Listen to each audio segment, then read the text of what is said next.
জাহান্নামের ভয় পেতে হলে জাহান্নামকে আগে চিনতে হবে, জাহান্নামটা কেমন ভয়ঙ্কর। এই যে সূর্য দেখতেছেন না, সূর্য বড় না পৃথিবী বড়? কত বড় বলেন? হ্যাঁ, মোটামুটি আমরা এটা মুখস্থ করেছি, এই দেশে প্রচুর ওয়াজ হয়েছে এটার উপরে। সূর্য এই পৃথিবী থেকে 13 লক্ষ গুণ বড়, চিন্তা করেন। দেখা যাচ্ছে কিন্তু প্লেটের মতো। এই সূর্যটা পৃথিবী থেকে 13 লক্ষ গুণ বড়।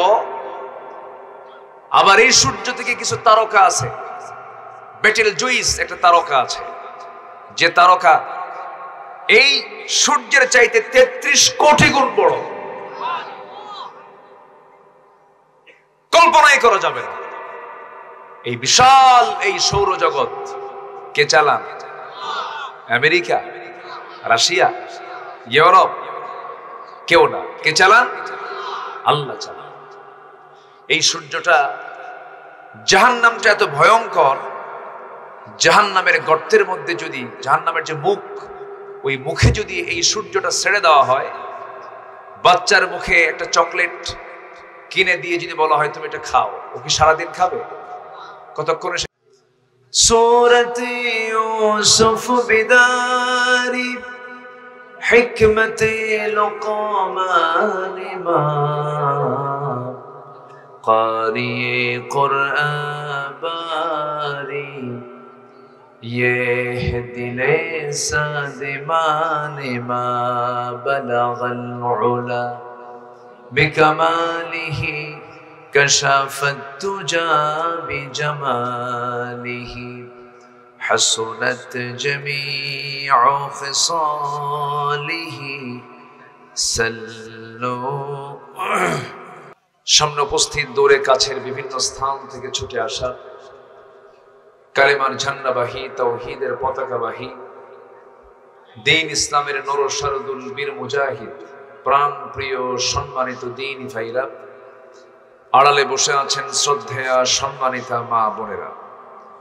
আলোচনার সূচনায় আনুষ্ঠানিকতার মধ্য দিয়ে আমার পক্ষ থেকে আবারও দিল খোলা সালাম, আসসালামু আলাইকুম ওয়া রাহমাতুল্লাহি ওয়া বারাকাতুহু। সবাই কেমন আছেন? জি, আল্লাহ তাআলা আমাকে আপনার সাথী তো রেখেছেন, আলহামদুলিল্লাহ। কিন্তু আমি মাহফিলের সৌন্দর্য ফিল করতে পারছি না। মানে মানুষ আছে, কিন্তু মানুষগুলোকে নিচে কাপড়ের চাইতে উপরে কাপড় দরকার বেশি ছিল এখন, তাই না? এর নিচের কাপড়টা উপরে দরকার ছিল, কারণ মাথা গরম হলে তো সব গরম হয়ে যায়। একটু ছায়ার ব্যবস্থা না করলে, আমার দিকে সূর্য তো আবার আমার দিকে, বসবেন আগে সূর্যের দিকে তাপ লাগতেছে চোখে, আমি বলতে পারছি না যে বসেন। তা আমার মনে হয় একটু কষ্ট করে যদি বসে যেতেন। আবার এই সাউন্ড বক্স, ওই জায়গায় সাউন্ড বক্স কেমন দেয় আমি বুঝলাম না, এটা নতুন দেখলাম আজকে। সাউন্ড বক্স দেয় এই দিক থেকে এই দিকে, তো ওটা আপনি এই দিক কেন? আপনার পিছনে যারা থাকবে তারা কি করবে? বুঝলাম না কিছু। আমাদের এই দিক কেন? আমি তো গোটা দেশ চলি, ওটা কি সিস্টেম বুঝলাম না।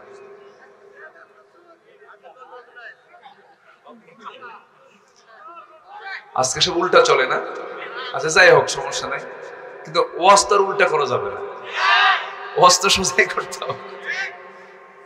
যাই হোক, সামিয়ানাটা একটু বড় করে দিতেন, একদম মাঠ ভরে যেত তো, মানুষগুলো বসতে পারছে না। এই জন্য আমি কেমনে কি করি। আবার এইদিকে ক্যামেরা, মানে এরা তো মঞ্চ ছোট, মানে এতগুলো ক্যামেরা আসলে মঞ্চ অন্তত 4 থেকে 5 ফিট উঁচা হলে তখন জনগণ দেখতে অসুবিধা হয় না। একটা প্রোগ্রাম সাজাতে গেলে সব দিক থেকে 2টা খুঁটি দিলাম আর উপরে সামিয়ানা দিলাম, মাহফিল হয়ে গেল। একটু সাজাতে হয়, হ্যাঁ, একটু সাজায় নিতে হয়, কারণ মেহমান আসছেন আপনারা, আপনাদের সম্মান করা ওয়াজিব। মান কানা ইউমিনু বিল্লাহ ওয়াল ইয়াউমিল আখির ফালইউকরিম দাইফা। যে ব্যক্তি আল্লাহর প্রতি ঈমান আনলো, নবীর প্রতি বিশ্বাস করলো, পরকালকে বিশ্বাস করলো, সেজন্য মেহমানকে অবশ্যই সম্মান করে। মেহমানকে সম্মান করা কি ওয়াজিব, মেহমানকে সম্মান করা কি ওয়াজিব। মানে তার ঈমান ছুটে যাওয়ার সংখ্যা আছে, এত গুরুত্বপূর্ণ হচ্ছে মেহমান। আপনারা সবাই মেহমান তো, মেহমান না? সবাই আপনারা মাহফিল আমন্ত্রিত বলছেন না? আমন্ত্রিত কিন্তু উপরে কিছু নাই। তাহলে এটা কি আমন্ত্রিত হলো বলেন? আমারই খুব কষ্ট হচ্ছে। আচ্ছা যাই হোক, আমরা আসতে পেরেছি। আমি ক্ষমা সুন্দর দৃষ্টি কামনা করি মাহফিল কমিটির পক্ষ থেকে। কেউ নেবেন না কিছু মাথায়? যে আমরা আসতে পেরেছি বলি আলহামদুলিল্লাহ। আবারও বলি আলহামদুলিল্লাহ। চিৎকার মেরে বলছি আল্লাহুম্মা ইন্নী আসআলুকা আল হুদা ওয়াত তুকা ওয়াল আফাফা ওয়াল গিনা। সবাই বলি আল্লাহুম্মা আইন্নি আলা যিকরিকা ওয়া শুকরিকা ওয়া হুসনি ইবাদাতিকা। আমরা আল্লাহ তাআলা শুকর আদায় করে নিলাম। আমার আগের মেহমানরা অনেক কথা বলেছে, শেষ ক্লাসে বসেছি, কষ্ট হচ্ছে না তো আপনাদের? অনেক মা বোন মাহফিল আসছেন, তারা কি আমার কথাগুলো শুনতে পাচ্ছেন কিনা জানি না। মাইকের সার্ভিস ঠিকঠাক মতো আছে তো নাকি? কিন্তু ওখানে মাইক কোথায়? কোন জায়গায়? 4 তলায় না 5 তলায়? মানুষ নিচতলায়, আর মাইক কোথায়? 5 তলায়। কতটুকু সময় পেয়েছি আমি চেষ্টা করব সংক্ষিপ্ত সময়ে একটা ধারণা দেওয়ার জন্য, যে ধারণার মধ্য দিয়ে আমরা জীবন সাজালে আমাদের জীবন ইহকালে ধন্য হবে, পরকালে আমরা নাজাত পাবো। জোরে বলি ইনশাআল্লাহ। এখানে আসছি আমরা শুধু দুটো লক্ষ্য, একটা হচ্ছে ইহকালে যেন কল্যাণ নিয়ে থাকতে পারি, আখিরাতে যেন নাজাত পেতে পারি। এটাই তো আমাদের মূল লক্ষ্য, না অন্য কিছু আছে লক্ষ্য? এই লক্ষ্যই তো আমরা আসছি। আল্লাহ তাআলা বান্দাকে শর্ট করে বিভিন্ন জায়গায় বলছেন, তোমরা কি নাজাত পেতে চাও? তোমরা কি মুক্তি পেতে চাও? আমি কি তোমাদেরকে এমন কিছু কাজ শিখায় দেব? আল্লাহ তাআলা বান্দাকে এরকম করে প্রশ্ন করেছেন। আসুন আমরা ধীরে ধীরে একটু আলোচনার দিকে চলে যাই। আল্লাহ রাব্বুল আলামিন বান্দাকে এক জায়গায় প্রশ্ন করছেন। কি প্রশ্ন? আল্লাহ রাব্বুল আলামিন বলেন, হাল আদুল্লুকুম আলা তিজারাতিন তুনজিকুম মিন আযাবিন আলীম তুমিনুনা বিল্লাহি ওয়া রাসূলিহি ওয়া তুজাহিদুনা ফি সাবিলিল্লাহি বিআমওয়ালিকুম ওয়া আনফুসিকুম যালিকুম খায়রুল লাকুম ইন কুনতুম তা'লামুন। জোরে বলুন আল্লাহু আকবার।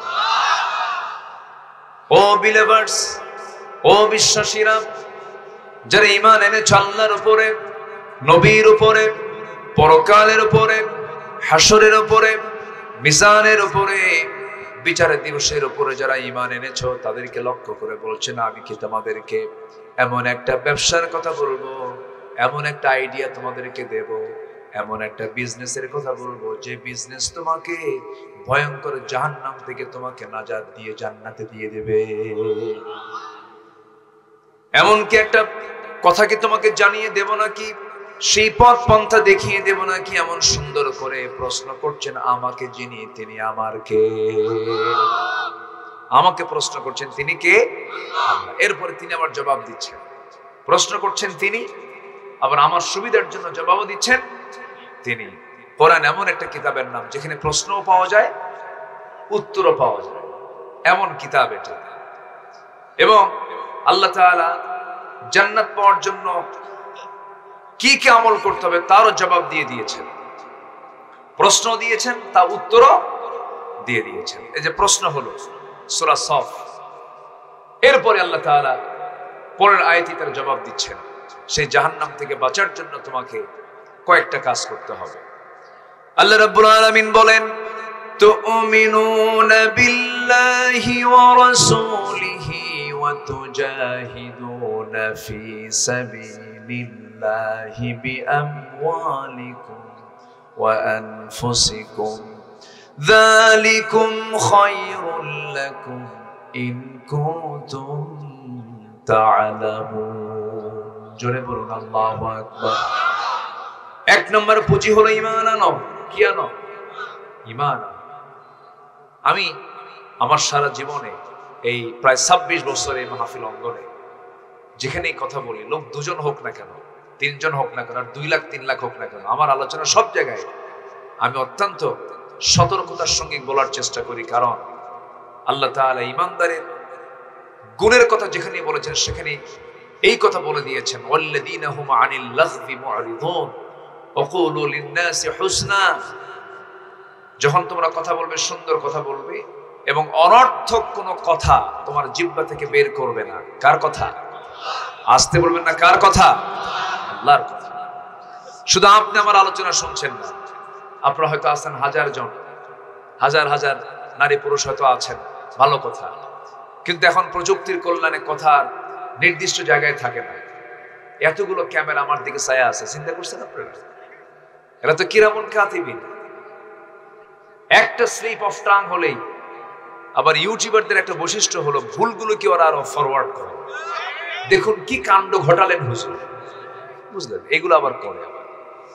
কিছু সমস্যাও আছে, মানে এদের এটা একটা ভাইরাসের রোগ কি, ঠিক আছে? এটা একটা ভাইরাস সমস্যা। বরঞ্চ উচিত হলো কোনো ভুল যদি হয়ে যায়, মানুষ তো আমি, এটাকে কেটে এডিটের মধ্য দিয়ে এটাকে ছেড়ে দেওয়া, করে কেউ ভুলটাই সামনে দিয়ে হুজুরের পায়জামা খুলে শেষ, ঠিক না? যারা আসছেন আপনাদের এই মহান খেদমতকে আল্লাহ তাআলা কবুল করুন, জোরে বলে আমিন। আজকে মানে বাঙ্গির চেয়ে বেশি বড় হয়ে গেছে, মানে বাঙ্গির চাইতে বেশি বড়, মানে কি শ্রোতার চাইতে আজকে ক্যামেরায় বেশি হয়ে গেছে, তাই না? আমি তো অবাক হয়ে যাচ্ছি, এগুলো খবর পাইলো কেমনে এই জায়গায়? জি ভালো, আল্লাহ তুমি ক্যামেরাম্যানদের এই খেদমতকে তুমি আল্লাহ কবুল করে নাও, জোরে বলি আল্লাহুম্মা আমিন। জি সম্মানিত ভাইরা, সম্মানিত ভাই সব, আমরা কি জাহান্নাম যেতে চাই না জান্নাত যেতে চাই? জাহান্নামটা কেমন? হ্যাঁ সুন্দর? জাহান্নাম সুন্দর হয়? জাহান্নামটা কেমন? ভয়ঙ্কর? বলেন কেমন ভয়ঙ্কর বলেন। এই যে জাহান্নামের জ্ঞান দরকার, তো জাহান্নামের জ্ঞান না অর্জন করতে পারলে তো আপনি জাহান্নাম থেকে বাঁচার চেষ্টা করবেন না। জাহান্নামটা কেমন আল্লাহ তাআলা এই জন্য গোটা কোরআনের 3 ভাগের 1 ভাগ শুধু জান্নাত জাহান্নাম নিয়ে কথা বলেছেন। যারা আয়াতগুলো পড়ে জানেন, যারা জ্ঞানী মানুষ, সেন্সলেস হওয়ার মতো হয়ে যায় যখন নীরবে, যখন ইদাস সামাউন ফাতারাত ওয়া ইদাল কাওয়াকিবুন তাসারাত ইদাশ শামসু কুফিরাত ওয়া ইদান নুজুমুন কাদারাত ইদা জুলজিলাতিল আরদু জিলজালাহা, এটা যখন পড়ে কোন জ্ঞানী মানুষ নীরবে নিভৃতে তাহাজ্জুদের সময়, তখন সে হেরে যায়, সে নিজেকে হারিয়ে ফেলে। আমি কে? আমার তো কোনো অস্তিত্বই নাই, আমার তো কোনো কিচ্ছুই নাই, সব যার, তিনি কে? আল্লাহ।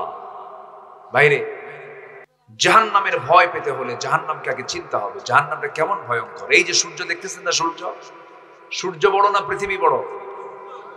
কত বড় বলেন? হ্যাঁ মোটামুটি আমরা এটা মুখস্থ করেছি, এই দেশে প্রচুর ওয়াজ হয়েছে এটার উপরে। সূর্য এই পৃথিবী থেকে 13 লক্ষ গুণ বড়, চিন্তা করেন। দেখা যাচ্ছে কিন্তু প্লেটের মতো, এই সূর্যটা পৃথিবী থেকে 13 লক্ষ গুণ বড়।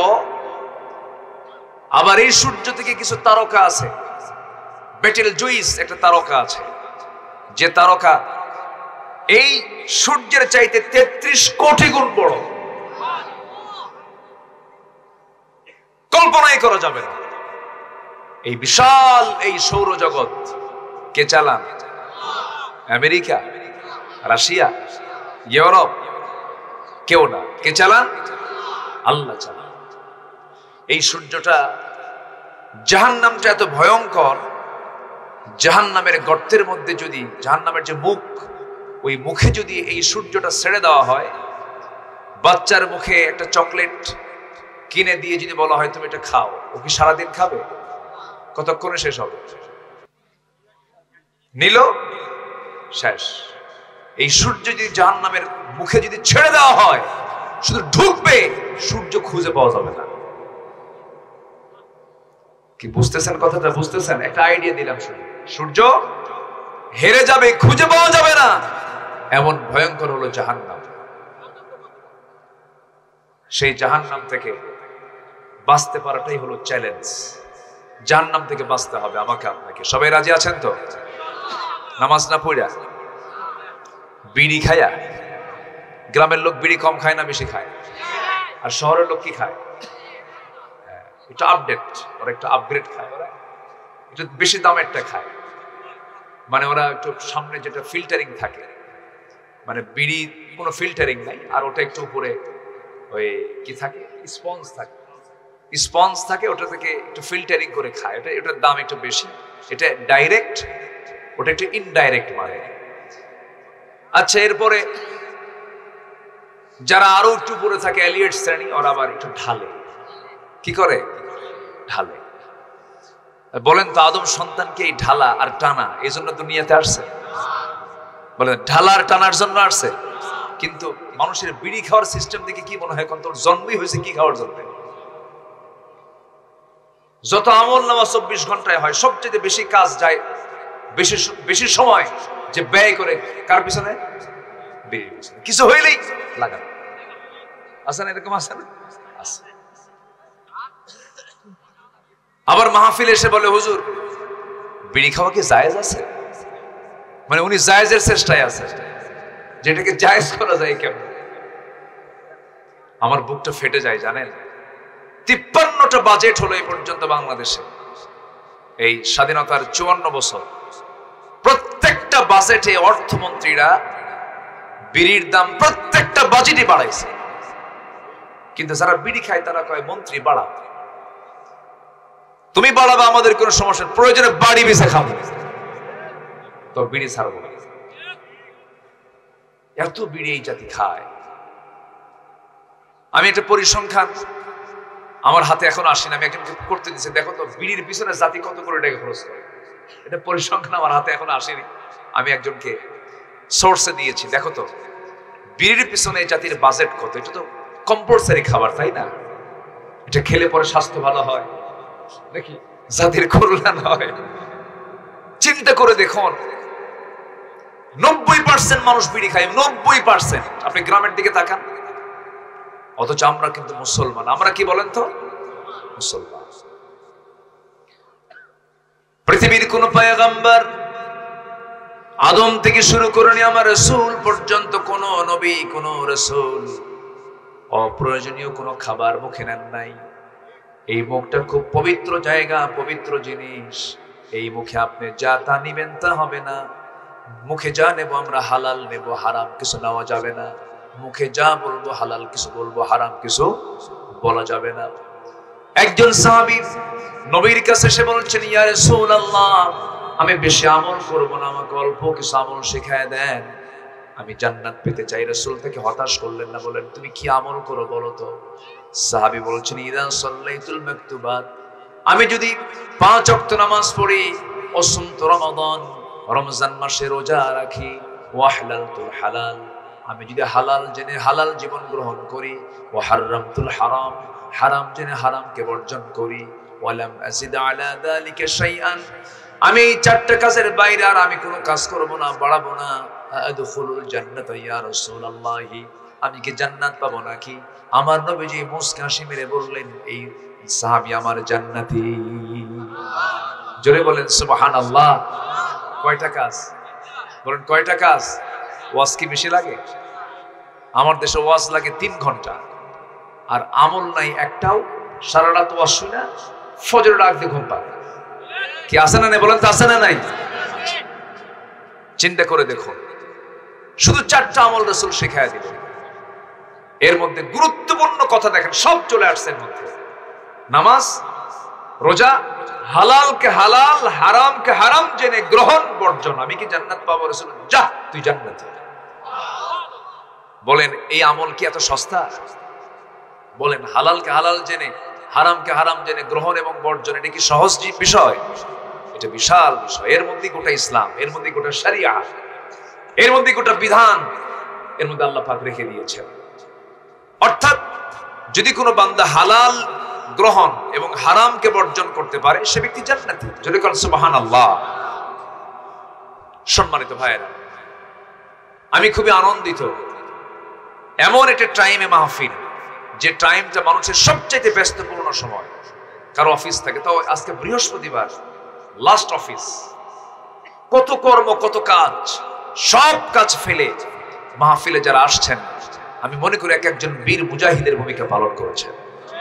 বলি আলহামদুলিল্লাহ, জোরে বলি আলহামদুলিল্লাহ। আমি খুবই আনন্দ পেয়েছি, আপনাদের কষ্ট হচ্ছে না তো? বলি আলহামদুলিল্লাহ। তাহলে এই হাদিসের ভিতরে কয়টা আমল বলেন তো? বলেন কয়টা আমল? এক নাম্বার কি বলেন? সবাই কি নামাজ পড়তে রাজি আছেন? সবাই পড়বেন? কারো কোনো বাদ যাবে না তো? যুবকরা, তোমরা আরো সুন্দর করে জীবন গড়ো, তোমার হাতে আগামীর বাংলাদেশ। তুমি বাংলাদেশ, তুমি বাংলাদেশ, তুমি দেখিয়ে দিয়েছো। আমি তো ভাবছিলাম ছেলে পেলেগুলো মোবাইল আসক্ত হয়ে গেছে, ইয়াবা, বাবা, অসৎ নেতৃত্ব, বিড়ি খায়, গাঁজা খায়, ফ্রি ফায়ার, পাবজি, আর কি আছে কও, গেমস টেমস, কত কি না। আচ্ছা, এগুলো দেখে আমার মনে হয়, আমি ভাবলাম যে এগুলো মনে যুবকরা শেষ হয়ে গেছে, কিন্তু না, জাতে মাতাল। তাহলে ঠিক ছিল, একদম সময় মতো হিট করেছে, একদম দুপুরে গিয়ে গণভবনে লাঞ্চ করেছে, ঠিক কিনা? রান্না হয়েছে প্রাইম মিনিস্টারের জন্য, সে রান্না খেয়েছে যুবকরা। টাইম দিয়েছে 45 মিনিটস, গো আউট। কে, ঠিক কিনা? চলে যাও। সম্মানিত ভাইয়েরা, এখন এই যে অর্জন তুমি করেছো, এই অর্জন টিকে রাখার জন্য সবচাইতে বড় বিষয় হলো উন্নত চরিত্র গঠন তোমার করতে হবে।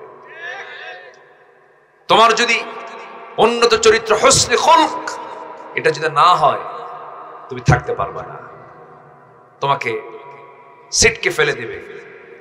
পৃথিবীর কোন শক্তি একটা আদর্শকে কখনো পরাজিত করতে পারে না, তা বারবার পরীক্ষিত হয়েছে, কিয়ামত পর্যন্ত এটাই পরীক্ষিত হবে।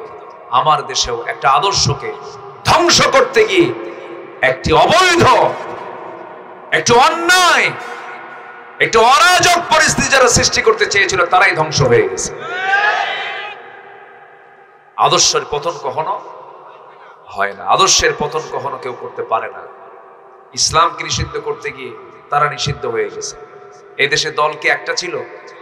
এদেশের দল তো শত শত শত দল, নাম সর্বস্ব দল, এক ব্যক্তি এক দল, একজন আছে না? এরকম আছে না? এরকম শত শত দল আছে আমার দেশে। এতগুলো দলের মাঝে 5 অগাস্টের মাত্র 5-6 দিন আগে কয়টা দল নিষিদ্ধ হয়েছে? বলেন কয়টা দল? বলেন তো। একটা দল নিষিদ্ধ তারা করেছিল, একটা দল। অথচ এই দেশে ইসলামী দল ছাড়া আরো দল আছে, তাদেরকে ধরে নাই। শুধু ইসলামী দলই আছে 53টা। কয়টা কর? একটা দুইটা? 53টা ইসলামী দল, একটাও নিষিদ্ধ করেছে। গুনে গুনে একটা দল ওরা বেছে নিয়েছে। সাধারণ মানুষ বাতিলকে না চিনলেও, মানে কি বলে, সাধারণ মানুষ হককে না চিনলেও বাতিল কিন্তু ঠিক হককে চিনে, ঠিক কিনা? বাতিল হককে চিনে ফেলেছে, চিনে ফেলে, কারণ তার তো প্রতিবাদ করতে হয়। সম্মানিত ভাইয়েরা, অঙ্ক বুঝে নিতে হয়, এর চাইতে বেশি কিছু আমার বলা লাগবে না। অঙ্ক বুঝে নেন, কারা পরীক্ষিত, কাদের শহীদের কাতার লম্বা, কারা চোখের পানি ফেলে ফেলে কেঁদেছেন এই দিনটার জন্য, কাদের চোখের পানি দিয়ে জায়নামাজ ভিজেছে জেলখানার ভিতরে। এই রফিকুল ইসলাম খান আপনাদের কলিজার টুকরা, জানেন 250-রও বেশি মামলা ছিল তার নামে, 250-রও বেশি, যার জট শেষ করতে তার সারা জীবনও শেষ হতো, অথচ একটা গ্রাউন্ড ছিল না, কোনো কারণ ছিল না। শুধু উনি নয়, গোটা দেশটাকে তারা বানিয়েছিল কারাগার, আর সেই কারাগারের কয়েদি ছিল হলো এই দেশের মানুষ। আমাকে লক্ষ্য করে গুলি করা হয়েছে মঞ্চে, আমাকে মেরে ফেলার জন্য, গুম করার জন্য সাদা মাইক্রোবাসের এক টোটাল টিম আমাকে ধরে নিয়ে চলে গেছে। এরকম অসংখ্য ঘটনা বিগত 16 বছর তারা ঘটিয়েছিল। নির্যাতন করেছে, নিপীড়ন করেছে। যেই দেশে আল্লামা সাইদির মতো মানুষকে তারা শ্রেণী কত বড় ইসলামের দুশমন হলে পরে এই চরিত্র তাদের মাঝে ফুটে উঠেছিল। আল্লাহ তাআলা তার নিজ কুদরতে এই জগদ্দল পাথর সরিয়ে আমাদেরকে স্বস্তি নিঃশ্বাস ফেলার সুযোগ দিয়েছেন। একটু জোরে সোরে বলি আলহামদুলিল্লাহ। যুবকরা, নেশার দিকে যাবা না। তুমি কি জানো তোমার জন্য এই দেশ চেয়ে আছে? তুমি প্রস্তুতি নিয়ে নাও, নামাজ পড়ো, তোমার গ্রামটাকে সাজাও। তোমার গ্রামে কোন বাড়িতে মেয়েরা বোরকা পরে না, বাড়ি থেকে বোরকা ছাড়া বের হয়, তোমরা টিম গঠন করো। টিম গঠন করে সেই বাড়িতে টিম পাঠাও। বলো আপনার মেয়ে, আপনার বউ, আপনার এরকম নাতি বোরকা পরে না, আমাদের চোখের সমস্যা হয়, গুনাহ হয়, এই গ্রামে থাকতে হলে বোরকা ছাড়া বের হওয়া যাবে না। তোমরা পারবা? পারবা না? তোমরা বললেই তোমরা পারবা। এই পরিবেশ এসেছে এখন। তোমার গ্রামের মাতব্বর নামাজ পড়ে না, তোমার গ্রামের যদি মাতব্বর নামাজ না পড়ে, তোমরা যুব সমাজ একটা টিম চলে যাবা মাতব্বরের কাছে, গিয়ে বলবো চাচা আপনার মাতব্বরই আমরা মানি, আপনাকে সম্মান করি, আপনি বয়স্ক মানুষ, যুগের পর যুগ আপনি এই দায়িত্ব পালন করে আসতেছেন, কিন্তু আপনি নামাজ পড়েন না, আপনার নামাজ পড়া দরকার। নামাজ ধরলো আলহামদুলিল্লাহ, কোনো কথা নাই। নামাজ আছে, চরিত্র আছে। নামাজ নাই, চরিত্র নাই। কিন্তু সে যদি বলে না নামাজ আমি পড়তে পারবো না, যুবকরা শেষে বলে দিবা আপনার নেতৃত্ব আমরা মানবো না, মাতব্বরে ছুটাইয়া দেব। ঠিক কিনা? তুমি আল্লাহরে ফাঁকি দিবা, তুমি আল্লাহরে ফাঁকি দিবা, তোমার নেতৃত্ব আমরা মানি না। জেগে ওঠো, শুধু একটু দাঁড়াও তুমি সামনে, দেখো তোমার সামনে বিজয় অপেক্ষা করছে। নোংরামি করবা না। গার্লস স্কুলের সামনে যাই ইতিমের মতো বসে থাকে কিছু আছে, আছে মানে বাপও নাই মাও নাই, আছে না? এরকম আছে না?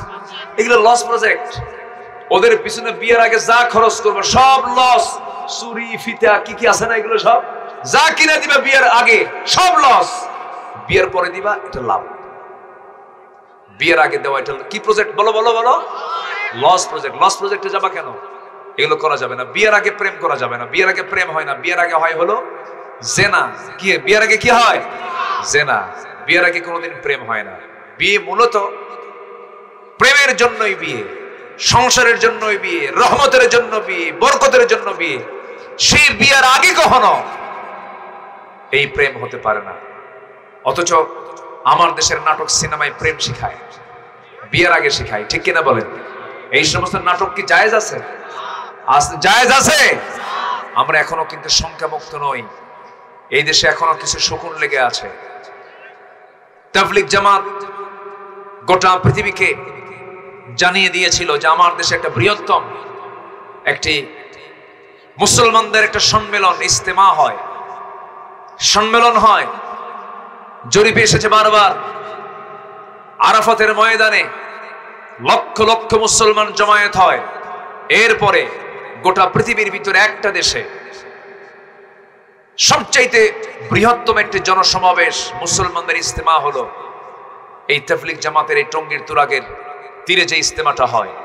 আমরা খারাপ বলি না, আমরা ভালোই বলি। এগুলো আমরা বাজে কথা বলি না। আমাদের মুখ থেকে কখনো বাজে কথা শুনবেনও না। তারা যে কাজ করছেন তারা কাজ করবেন, সমস্যা নাই। কিন্তু এর মধ্যেও কিছু শয়তান ঢুকছে। আস্তে শয়তান ঢুকছে কিনা বলেন? তারা এত কষ্ট করে নিজের টাকা খরচ করে পরিবার পরিজন ছেড়ে 1 চিল্লা 40 দিন, 2 চিল্লা 80 দিন, 3 চিল্লা 120 দিন, 1 সাল লাগায় 365 দিন। এটা কিন্তু কম ত্যাগ নয়। আমি পজিটিভ দিক আমি চিন্তা করছি, এটা কিন্তু কম ত্যাগ নয়। অবশ্যই তারা স্যাক্রিফাইস করেন দিন প্রচারের জন্য, মেহনত করছেন, পরিশ্রম করছেন, ভালো কথা। কিন্তু যারা মানুষকে রক্তাক্ত করে, যারা মানুষকে খুন করে, তাদের দ্বারা এই সমস্ত খেদমত মানায় না। ঠিক কিনা? যারা সন্ত্রাসী, যারা খুনি, তারা তো খুনি। আমরা তাদের চূড়ান্ত শাস্তি দাবি করছি। এই সম্প্রতি ঘটে যাওয়া এই 2-4 দিনের মধ্যে যে সমস্ত লাশগুলো পড়লো, বিনা কারণে 60-70 বয়সের মুরব্বী মানুষগুলো গেছে সেই জায়গায়, তারা চক্রান্তের শিকার হয়ে রক্তাক্ত হয়ে তারা দুনিয়া থেকে বিদায় নিয়েছেন। আমরা প্রশাসনের দৃষ্টি আকর্ষণ করে প্রকৃত যারা অপরাধী তাদের শাস্তি নিশ্চিত করা হোক। সবাই রাজি আছেন তো? সবাই রাজি আছেন তো? আমরা এই দাবিটা করছি। সম্মানিত ভাইরা, তাবলীগ জামাত যে কাজ করছে করুক, কোনো বাধা নাই। পীর সাহেবের দরবারে যে মুরিদ মানুষের মুরিদদের তাজকিয়াতুন নফস করছেন পীর সাহেবের, তাদের ব্যাপারে আমাদের কোনো ক্লেম নাই, কিন্তু আমাদের দাবি একটা, আমাদের প্রস্তাবনা একটাই, সেটা হলো আপনাদের ওই পীরের দরবার থেকে একামতে দিনের কথা আসে না কেন? তাবলীগ জামাতের সেই ইজতিমার মাঠ থেকে যদি বলা হতো আজকে থেকে সুদ হারাম, আজকে থেকে জেনারেল লাইসেন্স বন্ধ করতে হবে, রাস্তায় বাম দিকে চলবো না ডান দিকে চলতে হবে, প্রশাসনে ইসলামের আইনকে সংযুক্ত করতে হবে, সচিবালয়ে সুন্দর করে সাজিয়ে সেখানে কোরআন এবং হাদিসের সুন্নাহ বাস্তবায়নের চেষ্টা করতে হবে। শুধু নামাজ পড়লে হবে না, নামাজ আদায়ের কথা আসছে কোরআনে মাত্র একবার, ফাসাল্লি লিরাব্বিকা ওয়ানহার, নামাজ পড়ুন আর নামাজ কায়েম করুন, এই কথা আসছে একবার না বারবার? আজ একবার না বারবার? 80 বারেরও বেশি বার আসছে হলো নামাজ কায়েমের কথা। আমরা বিগত 54 বছর যত সরকার দেখেছি, কেউ চালিয়েছে কত 25 বছর, কেউ চালাইছে 16 বছর, কেউ চালাইছে 9 বছর, না 9 বছরই তো চাচা, হ্যাঁ চাচা, হ্যাঁ এটা যে কি ছিল বা, আচ্ছা যাই হোক, 25 বছর, 16 বছর, 9 বছর, মাঝখান দিয়ে কেয়ারটেকার গভর্নমেন্ট গেছে কয়েক বছর। এই 54 বছরে যারা ক্ষমতার মসনদে ছিলেন, সবার পরিচয় নামের আগে মুহাম্মদ থাকলেও, সবাই ইসলাম ধর্মের মানুষ হলেও, তারা সরকার গঠন করার পরে কিন্তু ইসলাম সরকারে রাখে নাই, ঠিক কিনা বলেন? ন্যূনতম জাহান্নাম থেকে বাঁচার জন্য 1 নাম্বার কাজ হচ্ছে জাতিকে বেনামাজি থেকে মুক্ত করে নামাজি বানানো। এই ন্যূনতম কাজটাও তারা করেনি। আজকে যদি আমার দেশে নামাজের সরকার যদি কায়েম হতো, 95% বেনামাজি থাকতো না, 95% হতো নামাজি। অতএব সব থেকে শেষ, আগামীর দেশ আমরা দেখতে চাই কোরআনের দেশ, ইসলামের দেশ, ইসলামের দেশ। রাজি আছেন কারা কারা? হাত উঁচু করে দেখার মুসলমান। আল্লাহু তাকবীর। কোরআন আছে যেখানে, আলেম ওলামা যেখানে, লিল্লাহি তাকবীর, আল্লাহু আকবার। আল্লাহ কবুল করুন, জোরে বলি আমিন, আরো জোরে আমিন। সম্মানিত ভাইয়েরা, সম্মানিত বন্ধুগণ, আজকে যদি আমার দেশটা যদি কোরআন দিয়ে চলতো, আর যদি কোনো দুর্নীতি না থাকতো, বাংলাদেশের মানুষ মালয়েশিয়ায় যে কাজ করা লাগতো না, মালয়েশিয়ার মানুষ বাংলাদেশে আসতো। আমার দেশের মাটিগুলো কত সুন্দর, দেখেন সামনের দৃশ্যটা দেখেন, দেখছেন সামনে কিসের ফুল? কোথাও পাবেন না এটা, জানেন?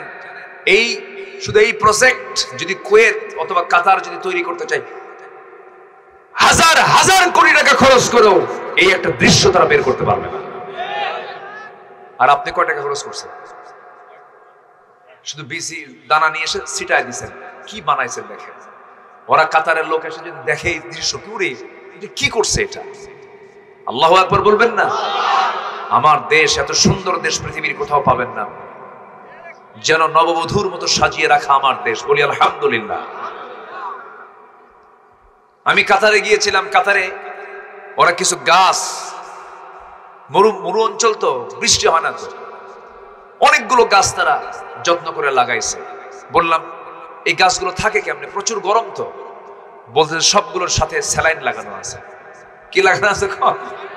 স্যালাইন, বুঝলেন তো? রোগী গাছ রোগী হয়ে আছে, কিন্তু ওই তলে অটোমেটিক সেখানে পানির ব্যবস্থা, এবং উপর থেকে প্রত্যেক দিন তারা বিমান দিয়া, মানে ই করে, কি বলে, স্প্রে করে, বিমান দিয়ে পাইলট দিয়ে ওই কয়েকটা গাছ বাঁচানোর জন্য উপর দিয়ে স্প্রে করে, তল দিয়ে স্যালাইন দিয়ে কয়েকটা গাছ বাঁচানোর জন্য। আর আমার দেশ যেদিক তাকাই সেই দিকে গাছ। সুবহানাল্লাহ বলবেন না? জোরে বলে সুবহানাল্লাহ। সব কিছু ছিল আমার দেশে, আমার অন্য দেশ থেকে কিছু আনা লাগতো না। আমার দেশে যা আছে পর্যাপ্ত আছে, শুধু দরকার হলো সৎ নেতৃত্ব, যোগ্য নেতৃত্ব, ভালো ইমাম দরকার। ঠিক কিনা বলেন? কি ইমাম দরকার? হ্যাঁ, আমার দেশে এমনি এমনি নামাজ ছাড়াই ইমাম বহু আছে না? এই এলাকায় তো একটা ইমাম ছিল, কি ভাবতেছেন হুজুর খবর রাখে না? হ্যাঁ, ওগুলো ইমাম টিমাম চলবে না, যোগ্য ইমাম দরকার, ঠিক কিনা? আমরা ইমাম পাল্টাবো। মসজিদের ইমাম নির্বাচন করতে গেলে কত চিন্তা করি আমরা। দেখো তো ইমাম সাহেব কি নামাজ পড়ে ঠিক মতো? দেখো তো দাড়িটা ঠিক মতো আছে নাকি, দাড়ি কাটে নাকি? দেখো তো হুজুর কি মেয়েদের দিকে ছায়া থাকে নাকি? দেখো তো বিড়ি খায় নাকি? আবার বলে দেখো না হুজুরের নজর মনে ঠিক হবে না, দেখো তো হুজুরের বউটা দেখতে সুন্দর নাকি? হুজুরের বউ যদি খুব সুন্দর হয় তাহলে আর অন্য কোনো বউয়ের দিকে তাকাবে না। একটা ইমাম নিযুক্ত করতে নিয়ে আপনারা অনুবীক্ষণ যন্ত্র দিয়ে এত কিছু দেখেন, আপদ মস্তক ভিতর বাহির সব দেখেন। সমাজের যারা নেতা তাদের দেখার দরকার আছে না? এখন এটাই দেখবো এক নম্বরে। যদি আপনার কাছে কোনো নেতা আসে, এসে যদি বক্তব্য দেয় ভাই আমার এরকম যদি বক্তব্য দিয়ে যদি শুরু করে, অন্ন বস্ত্র শিক্ষা বাসস্থান চিকিৎসা ওই যে একটা পাইছে, এইগুলো শুনবেন না। এইগুলো সব দিয়ে বলে তুই কি চাস কর, কি কথা বলছেন নাই, তোর বক্তব্য কি? সে যদি কোরআন দিয়ে বক্তব্য দেয় ভালো কথা, হাদিস দিয়ে বক্তব্য দেয় ভালো কথা, সোজা কথা বলবেন। তুমি কি নামাজ চাও? হ্যাঁ। তুমি কি ইসলাম কায়েমক চাও? হ্যাঁ, ওয়েলকাম। তুমি কি চাও? আমার বাবারটা চাই, আমার স্বামীরটা চাই, অমুক নেতাটা চাই, জুতা তুলে গালে মেরে দিবেন, ঠিক কিনা? বহু ঠকছি, আর ঠকবো না। রাজি আছেন সবাই? আর ঠকতে রাজি নাই। আমরা এখন কোরআন দিয়ে দেশ দেখতে চাই। জোরে বলি ইনশাআল্লাহ, আরো জোরে বলি ইনশাআল্লাহ। আল্লাহ কবুল করুন, আল্লাহ কবুল করুন। ওয়াজ কি বেশি লাগে? আর কিছু সময় আছে, আমাকে সময় দিচ্ছেন তো? জোরে বলি ইনশাআল্লাহ। সবার বউরা ভালো আছে তো? হ্যাঁ, ওই দেখা যুবকরা বউ নাই, ব্যবস্থা করে নাও। বাপরে বলো আব্বা বিয়ে করাও। আমি এই ব্যাপারে খুব খুব উৎসাহ দেই, কারণ জেনা থেকে বাঁচার জন্য কি দরকার? বলো, জেনা থেকে বাঁচার জন্য কি দরকার? যে যুবক বিয়ে করতে চায় না ও তো বাইপাস মারে, ও তো ঠিক নাই। আর যে যুবক বিয়ের পাগল সে হচ্ছে চরিত্রবান। আলহামদুলিল্লাহ বলেন। এটা বাপদের বুঝতে হয়, বাপ এই পালস বুঝতে হবে। যে ছেলেটা মুখ খুলে বলে আব্বা বিয়ে করাও, তুমি বাপ বুঝতে হবে তোমার ছেলে চরিত্রবান, বিয়ে করান দরকার। আগের দাদারাই ভালো ছিল, 21 বছরের মধ্যে বিয়ে টিয়ে শেষ করে দিত। আর এখন বাপেরা ছেলেকে কি ইঞ্জিনিয়ারিং পড়, ইঞ্জিনিয়ারিং পড়তে পড়তে চোখ গেছে, কান গেছে, দাঁত গেছে, 50 পার হয় এরপরে বিয়ে করে। 60 বছরের বাচ্চা হয়, ওই বাচ্চা নিয়ে যখন রাস্তায় হাঁটে তখন লোকজন বলে এই ছেলে এটা তোমার দাদা না নানা। কি কথা কি বুঝতেছেন? এগুলো টাইম নাই। দাদার যুগে ভালো ছিল, ওই লাইনে আসো, যৌবন ঠিক রাখো, গুনার কাছ থেকে বাঁচার চেষ্টা করো।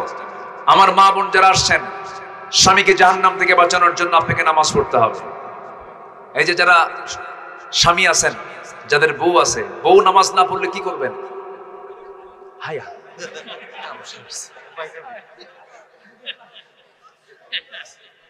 এতে সরাসরি হিট করে দেখতেছি। যে বলছে বেড়াবো, ওর তো বই নেই। বউ মারা এত সস্তা? খুব কঠিন ব্যাপার। শাসন, শাসন তো করবেন। শাসন তো কাকে বলে? শাসন তো ওটা নয় যে আপনি তাকে আঘাত করছেন, না, শারীরিক কোনো আঘাত করা যাবে না। আপনি তাকে আগে আদর করবেন। কি করবেন? শুনবে না কেন? অবশ্যই শুনবে কথা।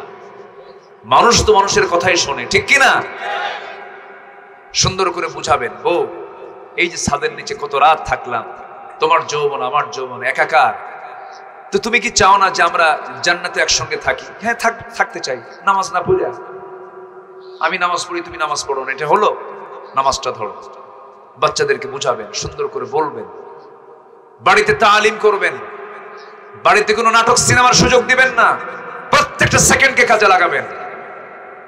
স্ত্রীকে বলবেন তোমার চামড়া যেন কোনো পরপুরুষ না দেখে, তোমার কথার সৌন্দর্য যেন কোনো পুরুষ আকৃষ্ট না হয়। সুন্দর করে বুঝাবেন। আপনার পাহারাদার, আপনি স্ত্রীর পাহারাদার, আবার আপনার পাহারাদার আপনার স্ত্রী। কোথাও যাবেন লম্বা সফরে, বউ সাথে নিয়ে যাবেন। আমার নবীজি উহুদেও গেছেন বউ সাথে নিয়ে।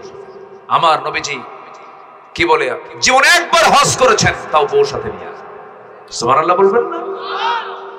বউ সাথে নিয়ে হজ করবেন, একা যাবেন না। আমার মায়েরা খুব খুশি, বুঝে ভালো করে রাখুন, আমার বুড়া তো খালি একা একা যায়। আমার নবীজি একবার গেছেন, সাথে স্ত্রীর সাথে নিয়ে গেছেন, এবং হাদিস বর্ণনা করেছেন আম্মা জান আয়েশা, রাসূল যখন হজের জন্য ইহরাম বাঁধলেন, আমার রাসূল আমার সাথে সহবাস করলেন। এরপর ফরজ গোসল সম্পন্ন করে মেন্টাল স্যাটিসফ্যাকশন নিয়ে এরপর তিনি ইহরামের কাপড় বাঁধলেন। যেরকম সুবহানাল্লাহ। ওহুদে গেছেন, যুদ্ধ চলতেছে, রাসূলের দুই দাঁত ভাঙ্গা, রাসূল বলছেন, আয়েশা যুদ্ধে খুব ব্যস্ত ছিলাম, তোমাকে টাইম দিতে পারিনি, চলো না, রাতের আধার, এখন যুদ্ধ থেমে গেছে, যুদ্ধের দামামা নাই, আকাশে চাঁদ দেখছি, মিটি মিটি চাঁদ জ্বলছে, চলো আমরা দুজন মিলে দৌড়ের পাল্লা দিই। সুবহানাল্লাহ বলবেন না? দৌড়ের পাল্লা দিলেন। নবীজির সেই রাতে বউটাকে খুশি করার জন্য তিনি আস্তে দৌড় মারলেন, স্ত্রী আয়েশাকে জিতায় দিলেন। আম্মা জান আয়েশা দৌড় মেরে সামনে বিজয়ী হয়ে বলেন, হুজুর আমি তো জিতে গেছি। রাসূল মনে মনে করে জিতায় দিছি। যেরকম সুবহানাল্লাহ। আমার রাসূলকে কেউ হারাতে পারবে নাকি? পারবে না। আমার নবীজি মনতুষ্টি করেছেন। আমার রাসূল বলেছেন, ও আমার সাহাবীরা, যে স্ত্রী বলবে আমার স্বামী ভালো, সেই বান্দা আল্লাহর কাছে ভালো। আবার যে স্ত্রী বলবে, যে স্বামী বলবে আমার বউটা ভালো, সেই বান্দি আমার আল্লাহর কাছে ভালো। আমি রাসূল আমার পরিবারের কাছে ভালো, তোমরাও তোমার পরিবারের কাছে ভালো হয়ে যাও। এই জন্য ভালোর সার্টিফিকেট নেব আমরা সমাজে না পরিবারে? বলেন বলেন। চারিত্রিক সনদ নেব আগে সমাজ থেকে না পরিবার থেকে? পরিবার থেকে। মেয়ে বলবে আমার বাপ ভালো, ছেলে বলবে আমার বাপ ভালো, বউটা বলবে আমার বাপ ভালো। এই ভালো হলো সবচেয়ে ভালো ব্যাপার, কারণ আপনি কতটুকুন বদমেজাজি, আপনি কতটুকুন দুষ্ট, পৃথিবীর কেউ না জানলে আগে আপনার ঘরের মানুষ বউটা জানে যে এটা কত নম্বর লুচ্চা। কি ঠিক না? ঠিক না? হ্যাঁ। নেতাগুলো দেখেন না, আমাদের প্রচলিত নেতাগুলো, মানে যখন নির্বাচন আসে সাদা কাপড় চোপড় লাগায় আর জায়নামাজটা সাথে নিয়ে বুঝায় যে আমি একদম কেবলই আকাশ থেকে জিব্রাইল নামলাম। কিন্তু ওদের রাতটা কাটে হলো মদের বোতল দিয়া আর নারীবাজি করে, ঠিক কিনা? ওরা ওদের বউ যে কত জ্বালায় থাকে। আমাদের কাছে তো বহু রিপোর্ট আসে, দোয়া চায়, হুজুর এই জাহান্নাম থেকে যেন আল্লাহ আমাদের বাঁচায়।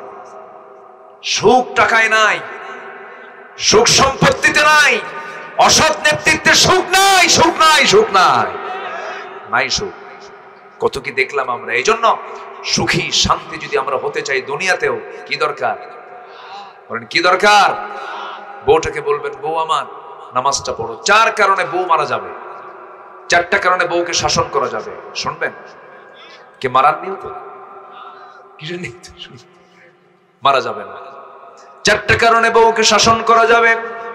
আমার মায়ের তখন মনে মনে চিন্তা করতেছে, হুজুর এতক্ষণ লাইন ভালো হয়েছিল, হাতে লাঠি তুলে দিয়ে যাচ্ছেন। 4টা কারণে বউকে মারা যাবে। নাম্বার 1 হলো 5 ওয়াক্ত যদি নামাজ না পড়ে, রমজান মাসে রোজা যদি না রাখে। নাম্বার 3 সতীত্বের যদি হেফাজত না করে। নাম্বার 4 হলো পর্দায় যদি না থাকে। এই 4টা কারণে স্বামী তার স্ত্রীকে শাসন করবে। ওয়াহজুরুহুন্না ফিল মাদাজি'i, বিছানা পৃথক করে দেবে। পরিবার ডাকবে, সালিশ ডাকবে, কথা বলবে, সুন্দর করে বুঝাবে, জানাবে, চেষ্টা করবে। সর্বশেষ শাসন করতে পারে। কি শাসন? পকেটে থাকা একটা মেসওয়াক, সেই মেসওয়াকের হাইট হলো মাত্র 9 ইঞ্চি। 9 ইঞ্চি মেসওয়াক দিয়া হাতে মারা যাবে, পিঠে মারা যাবে, তবু মুখে মারা যাবে না। এতক্ষণ চান্সে ছিলেন 9 ইঞ্চি মেসওয়াক দিয়ে যদি আপনি কারোর সামনে আপনার বউকে মারতে যান, দেখলে কি ও কি রাগ করবে না হাসবে? ও কি শাসন করে না মায়া করে? এটাই। বউকে মারবেন কেন? বউকে মারে যারা, তারা ছোট লোক। তারা কি লোক বলেন? বড় বড় ছেলে মেয়ের সামনে এমন কিছু বদমাইশ আছে, বড় বড় ছেলে মেয়ে হয়ে গেলে তার সামনে বউকে মারে। তোমার সন্তান তোমাকে মারবে, তোমাকে পিটাবে। ঠিক না এগুলো ঠিক না। আল্লাহ তুমি পদ্ধতি, এরকম অসৎ পদ্ধতি থেকে আমাদেরকে হেফাজত করো। জোরে বলি আল্লাহুম্মা আমিন। মন চাচ্ছিল আরো কথা বলি, কিন্তু সময় তো অল্প। সবাইকে 5 ওয়াক্ত নামাজ পড়তে রাজি আছি তো? কারা কারা একটু হাত তুলে দেখেন তো দেখি। 5 ওয়াক্ত নামাজ পড়ো। জোরে বলি আল্লাহ আমাদেরকে 5 ওয়াক্ত সালাত আদায় করার তৌফিক তুমি আল্লাহ দিয়ে দাও। জোরে বলি আমিন। হাত নামান। বাড়িতে পর্দা, বাড়িতে কি পর্দা। আর আরেকটা হলো হালালকে হালাল জানবো, মনে থাকবে সবার। আমি কিন্তু আলোচনা করে ফেলছি, হালালকে হালাল জানবো, হারামকে হারাম জানবো। সুদের ধারে পাশে যাব, প্রয়োজনে মরিচ ভর্তা খাবো। রাজি আছেন? মরিচ ভর্তা খাবো, সুদের ধারে পাশে যাব না। আল্লাহ কবুল করুন। প্রয়োজনে দুর্বল চাকরি করব, ঘুষের টাকা দিয়ে চাকরি দরকার নাই, ঠিক কিনা? চেষ্টা করব, আমরা চেষ্টা করব। জোরে বলি ইনশাআল্লাহ, আর জোরে বলি ইনশাআল্লাহ। সম্মানিত ভাইয়েরা, আজান তো দিয়ে ফেলছে, সময় তো অল্প, আজানের সময় হয়ে গেছে, দিন ছোট। আমি এসেছি আরো আগে, বসেছিলাম, লোকজন নড়াচড়া করছিল, আপনারা আসছেন আলহামদুলিল্লাহ। আমার ভাইজান একসঙ্গে বসে কথাবার্তা বললাম। চেনেন তো নাকি? নাকি কোথায় বাড়ি? ভেংড়ি। অনেকে চেনেন তো? জমাজমিনে গন্ডগোল নাই তো? আচ্ছা ঠিক আছে, বলি আলহামদুলিল্লাহ। যে ভাইয়ের জন্য দোয়া করবেন সবাই, আমিও দোয়া চাই সবার কাছে। ওঠে কেন?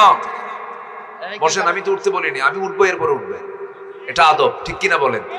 আমি যদি উপযুক্ত না, কিন্তু আমি উঠবো, আপনি উঠবেন। আমি ওঠার আগে যদি আপনি ওঠেন, তাহলে এটা কি হবে? এটা বেমানান হবে। বেয়াদবি বলবো না, বেমানান হবে। হ্যাঁ, এটা মানানসই হবে না। হ্যাঁ, তো আমি একটু সবার কাছে একটু আরজ রাখবো, যারা আসছেন, যেহেতু এটা কিসের মাহফিল? মসজিদের মাহফিল, না? মসজিদের মাহফিল। আপনি যদি 1 টাকাও যদি হয়, আমি 1 টাকা কথা বলতেছি না, 1 টাকা এখন ফকিররাও নেয় না, বুঝলেন তো? ফকিররাও কিন্তু টাকা যদি কম দেন, ভাই আপনার কি অভাব? আমি আপনাকে দিচ্ছি না। ফকিররা উল্টা। আমি বহুদিন আগে, বুঝছো, আরেকবার আমি আসাদ গেটে, ওই যে ফ্লাইওভার, কি বলে, ফুটওভার ব্রিজ দিয়ে আমি যাচ্ছি, 2 পা নাই, তো এক ফকির, তো দেখা হলো, আমার সামনে দেখলাম, আমি 5 টাকার একটা কয়েন পকেটে ছিল, 5 টাকা, আজ থেকে আরো 10 বছর আগে। কয়েনটা আমি পকেট থেকে নিয়ে ওকে দিচ্ছি, আমার দিকে এইরকম বড় চোখে তাকায় আছে। কি ব্যাপার, আপনি খেপছেন কেন? আপনার কি অভাব? আপনার কি অভাব? কেন কেন? আপনি মানে 5 টাকা দিচ্ছেন, আমি আপনাকে 10 টাকা দিলাম, নিয়ে যাবেন। মানে উল্টা ফকির আমারে বানায় দিল, বুঝলেন না? মানে ওর দাবি হলো 10 টাকার নিচে কোনো নাও চলবে না, আমি ভিক্ষে নেবো না, দিয়ে যান। তো আমি সবার কাছে একটু ব্যাগ যাচ্ছে, যে যা পারি আমরা সবাই কম বেশি দেবো। আজান হয়ে গেছে, কেউ উঠবেন না, বসেন, একসঙ্গে আমরা দোয়ার মধ্য দিয়ে উঠবো ইনশাআল্লাহ। একটু ব্যাগ যাচ্ছে, সবাই আমরা যে যা পারি দেবো। যদি কারো না থাকে, একটু ব্যাগটা ছুঁয়ে দিবেন, ব্যাগের মধ্যে আবার হাত দিবেন না, যে যা পারি আমরা সবাই দেবো ইনশাআল্লাহ। এই আজানটা তো পরে দিলেও দিতে পারতো, তাই না? মুখে দিতে পারতো, যে জিকির করে সুবহানাল্লাহ।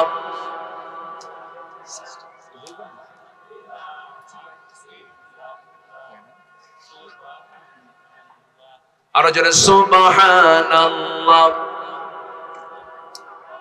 ভাইরে, আমি সবার কাছে অনুরোধ করি, একটা লোক উঠবেন না, আমি উঠবো, আপনি উঠবেন। এটা হচ্ছে শৃঙ্খলা, এটা হচ্ছে সৌন্দর্য।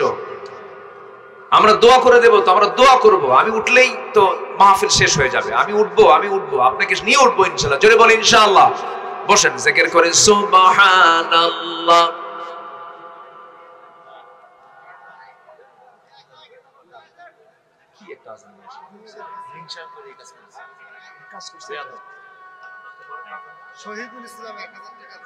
যে শহীদুল ইসলাম ভাই দিয়েছেন 1000 টাকা, আল্লাহ কবুল করো, নেক নিয়ত মঞ্জুর করো, আব্বা আম্মাকে মাফ করো। জোরে বলি আমিন। এই ভর দুপুর বেলা এত মানুষের অংশগ্রহণ, আলহামদুলিল্লাহ, আলহামদুলিল্লাহ। অনেক মা বোন আসছেন। এই রাজাহাঁস গুলো কার? রাজাহাঁস কয়েকটা নিয়ে আসেন, দান করে দিয়ে যাক। জিকির করে সুবহানাল্লাহ। গ্রামের সৌন্দর্য আলাদা। ছোটবেলায় ধরতাম শিমুলগিরিতে সার,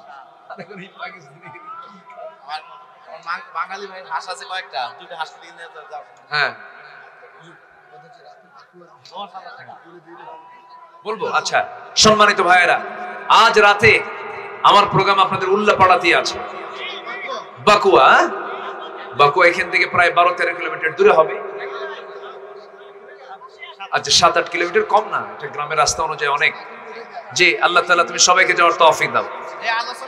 আর আমার ভাইয়েরা যারা আসছেন, তারা অন্তত কিছু টাকা আপনারা সবাই দিবেন, ব্যাগে যে যা পারেন সবাই দিবেন ইনশাআল্লাহ। আমার মা বোন, আপনার কিন্তু আঁচলে অনেক টাকা থাকে, ডিম বেচা টাকা, মুরগি বেচা টাকা অনেক থাকে, যা নিয়ত করে দিবেন আপনি আল্লাহ কবুল করে নেবেন। আমার মামা শ্বশুর।